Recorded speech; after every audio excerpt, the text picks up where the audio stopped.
क्या आपको पता है कि महिला आरक्षण पर राहुल गांधी के एक फोन के बाद सारा पासा पलट गया था।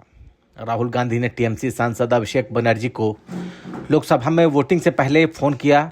उसके बाद अभिषेक बनर्जी ने लोकसभा में वोटिंग से ठीक पहले 21 सांसद भेजे थे, ऐसा रिपोर्ट में दावा किया गया है। दरअसल लोकसभा में महिला आरक्षण संशोधन बिल से संबंधित 131वां संविधान संशोधन विधेयक पास नहीं हो पाया। 17 अप्रैल की शाम को हुई वोटिंग में यह विधेयक गिर गया। इस संशोधन विधेयक के पक्ष में 298 सांसदों ने वोट किया, जबकि विरोध में 230 वोट पड़े। इस बिल को गिराने में टीएमसी सांसद अभिषेक बनर्जी की अहम भूमिका रही है।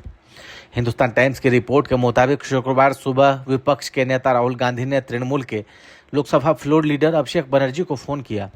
अभिषेक बनर्जी पश्चिम बंगाल में चुनाव प्रचार में व्यस्त थे। महिला आरक्षण बिल पर वोटिंग के लिए पहले तृणमूल कांग्रेस ने 10 सांसदों की मौजूदगी दर्ज कराई थी, लेकिन राहुल गांधी के फोन के बाद टीएमसी के 28 में से 21 सांसद वोटिंग के लिए संसद पहुंच गए। शुक्रवार को संविधान संशोधन बिल 298 वर्सेस 230 से गिर गया। हालांकि शुक्रवार देर रात से यह साफ हो गया था कि बिल को जरूरी समर्थन नहीं मिल पाएगा। गुरुवार को अपने भाषण में गृह मंत्री अमित शाह ने वादा किया था कि सभी राज्यों में सीटों में एक जैसी 50% तक की बढ़ोतरी होगी, जिससे लोकसभा में उनका प्रोपोर्शनल रिप्रेजेंटेशन वैसा ही रहेगा जैसा भी है। लेकिन सरकार ने नंबरों को न तो कॉन्स्टिट्यूशन अमेंडमेंट बिल में और न ही डिलिमिटेशन कमीशन 2026 बिल में डालने की कोशिश की। असल में उनकी बातें बिल के कंटेंट से अलग लग रही थी, जिसमें कहा गया कि सभी राज्यों में सीटों का अलॉटमेंट लेटेस्ट यानी इस मामले में 2011 के जनगणना के आधार पर होगा। उनकी वोटिंग से ठीक पहले शुक्रवार को भी ऐसा करने का ऑफर दिया था, लेकिन तब तक बहुत देर हो चुकी थी।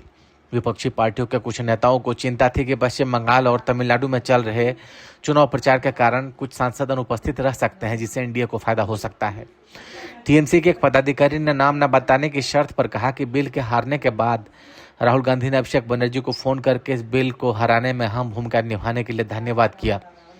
अभिषेक बनर्जी और राहुल गांधी ने लंबी बात की और इस पर चर्चा की कि अगर सभी सांसद वहां होते तो संख्या 250 को पार कर जाती।